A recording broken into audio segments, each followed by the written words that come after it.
नमस्कार दोस्तों। आज हम लेकर आए हैं मानव गुर्दा संरचना, कार्य और रोग। इसमें जो है इसको हम माइंड मैप के माध्यम से समझाया जाएगा। जो यूपी पीएससी और यूपी के जितने भी एग्जाम जो रिटेन वाले हैं उनमें माइंड मैप के माध्यम से काफी अच्छा स्कोर कर सकते हैं। आइए अब हम अपने क्लास की तरफ चलते हैं। मानव गुर्दे यानी किडनी की संरचना और कार्य में देखते हैं। इनमें जो है काफी हैं। ये जो गुर्दे के कार्य, इनकी फंक्शन देखते हैं। गुर्दे के फंक्शन क्या क्या हैं? गुर्दे के फंक्शंस में हम देखते हैं तो आपको यहाँ पे दिखेगा नाइट्रोजन युक्त अपशिष्ट का उत्सर्जन। किसका उत्सर्जन है? नाइट्रोजन युक्त अपशिष्ट का उत्सर्जन है। इसमें क्या क्या उत्सर्जित होता है? जब नाइट्रोजन का, तो इसमें उत्सर्जित होता है यूरिया, अमोनिया और यूरिक अम्ल।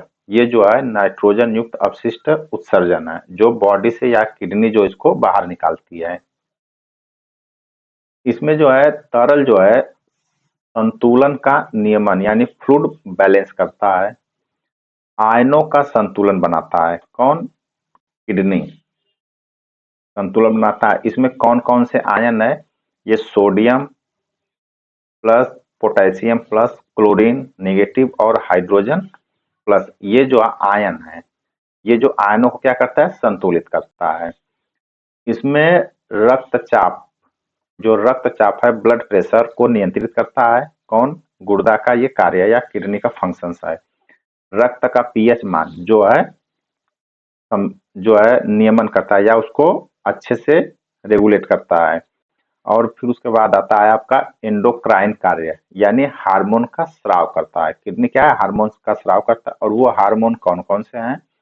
हार्मोन का निर्माण एंडोक्राइन के द्वारा किया जाता है। और इसमें जो है आरबीसी उत्पादन को प्रोत्साहन एरिथ्रोपायटिन के माध्यम से किया जाता है।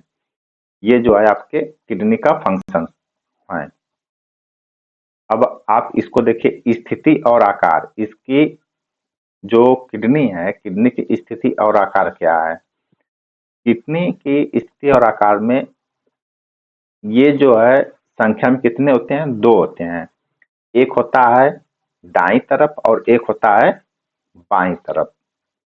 इसमें इसका स्थान कहाँ होता है? ये उदर गुहा के पश्च भाग में पाया जाता है। क्या? किडनी जो है उदर गुहा के पश्च भाग यानी पिछले भाग में पाई जाती है।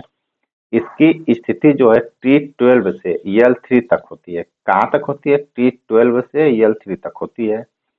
इसका आकार जो है राजमा, राजमा के जो बीज है उसकी तरह होता है। एकदम दिखता कैसा है? राजमा के बीज की तरह दिखता है। इसका वजन लगभग जो है 120 ग्राम से 150 ग्राम तक प्रत्येक किडनी का वजन होता है। ये रंग में कैसा होता है? ये गहरा लाल भूरा होता है। किडनी जो कैसी होती है? गहरा लाल भूरा होता है। इसकी विशेषता क्या है? ये दायां गुर्दा यकृत के कारण नीचे रहता है। किसके कारण? दायां गुर्दा, जो दायां गुर्दा है यकृत के ठीक नीचे रहता है किडनी। अब इसकी हम संरचना देखते हैं। संरचना में क्या है? संरचना में इसकी जो है ये होता है एक बाहरी संरचना और एक होता है आंतरिक संरचना। बाहरी संरचना में क्या है आपकी है? एक्सटर्नल में जो है ये रेनल कैप्सूल जो सबसे अंदरूनी भाग होती है। एक होता है एडिपोज कैप्सूल जो वसा को सुरक्षा करता है। और एक होता है रेनल फेसिया जो सबसे बाहरी भाग में पाई जाती है। और एक होता है हीलम जो प्रेशर और निकास के स्थान पाया जाता है, जो है हीलम। हीलम जो है मूत्रवाहिनी को बाहर निकालने का कार्य करता है। और गुर्दा धमनी जो रेनल आर्टियर होता है, ये प्रवेश हीलम में पाई जाती है। और ये गुर्दा शिरा जो है वो भी जो है हीलम में रहती है, जो हीलम में प्रवेश करती है। रेनल वेन जो प्रवेश करती है। और आंतरिक संरचना में क्या है? आंतरिक संरचना में जो इसकी है ये रेनल कार्टेक्स जो बाहरी भाग में पाई जाती है, और रेनल मेडुला जो है आंतरिक भाग होता है इसका। रेनल कार्टेज जो है ये ग्लोमेरुलर में स्थित होता है। कहाँ स्थित होता है? ग्लोमेरुलर में स्थित होता है। और रेनल मेडुला जो है ये आपकी स्थित होती है रेनल पिरामिड, और रेनल पमिला जो पिरामिडों की नोक होती है उसको हम जो है रेनल पमिला बोलते हैं। इस तरह से आंतरिक और बाहरी संरचना आप लोग देखें। अब हम देखते हैं गुर्दे की जो है कार्य इकाई। जो गुर्दे की कार्य इकाई क्या है? नेफ्रॉन। अब नेफ्रॉन में जो इसमें लगभग जो है 10 लाख प्रति गुर्दा, संख्या कितनी है? लगभग 10 लाख प्रति गुर्दा होता है। यहाँ पे नेफ्रॉन के भाग कौन कौन से हैं? नेफ्रॉन में होता है, एक होता है ब्रोमाइन कैप्सूल। ब्रोमाइन कैप्सूल में क्या है? ब्रोमाइन कैप्सूल जो है गोलोरो मेरुलस जो केशिका जाल इसको हम बोलते हैं, वो क्या है? बोमेन कैप्सूल होता है। और फिर उसके बाद जो होता है पीसीटी, प्रोक्सिमल कन्वोल्यूट ट्यूब्यूल, जो जिसको हम पीसीटी कहते हैं। एक होता है लोप ऑफ हेनले, क्या बोलते हैं? लोप ऑफ हेनले। नेफ्रॉन के भाग हैं सब। नेक्स्ट है डीसीटी, इसको बोलते हैं डिस्टल कन्वल्यूटेड ट्यूब्यूल, जिसको हम टीसीटी बोलते हैं। क्या बोलते हैं? डीसीटी। एक होता है कलेक्टिंग डक्ट या कलेक्टिंग डक्ट। ये किसके भाग हैं? ये सब नेफ्रॉन के भाग हैं।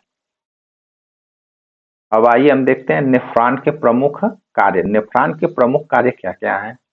नेफ्रॉन के जो प्रमुख कार्य हैं, निस्पंदन या फिल्ट्रेशन या छानने का कार्य करता है, या उसको पुनः अवशोषण कर लेता है, और प्लस उसके बाद जो है सेक्रेशन यानी बाहर निकाल देता है, श्रावण कर देता है। ये नेफ्रॉन के प्रमुख कार्य हैं।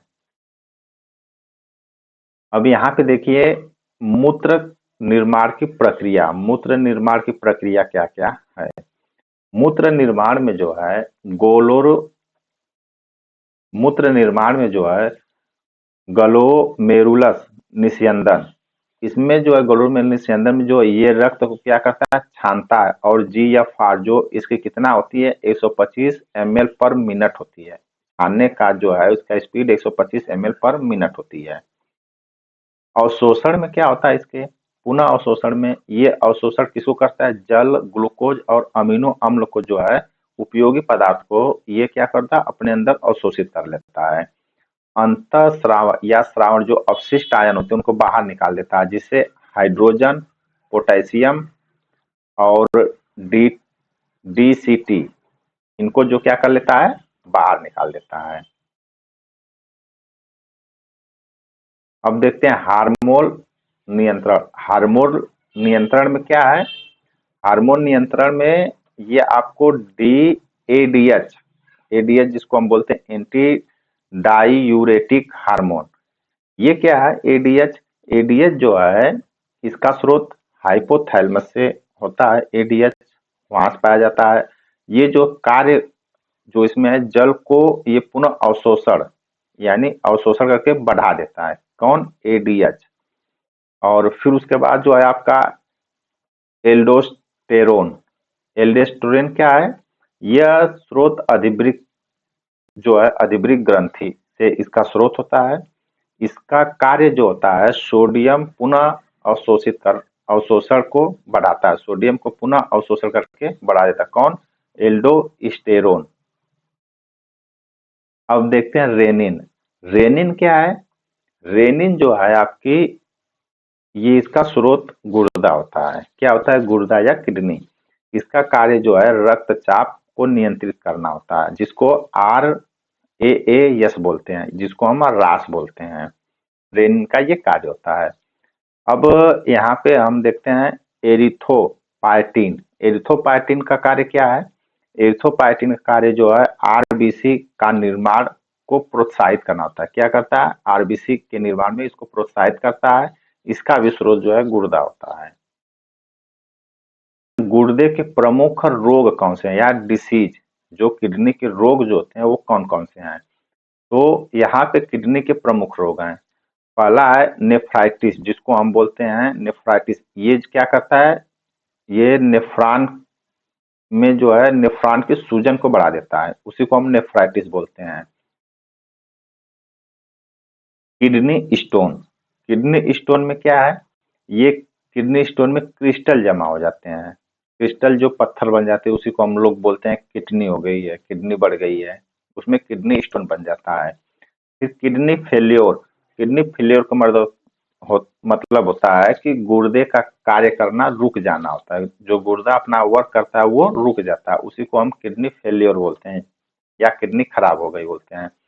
नेफ्रोटिस सिंड्रोम, नेफ्रोटिस सिंड्रोम में क्या होता है, ये अत्यधिक प्रोटीन का मूत्र में जमा हो जाना। नेफ्रोटिस रोग जब होता है सिंड्रोम, तो उसमें प्रोटीन की मात्रा मूत्र में जमा ज्यादा होने लगती है।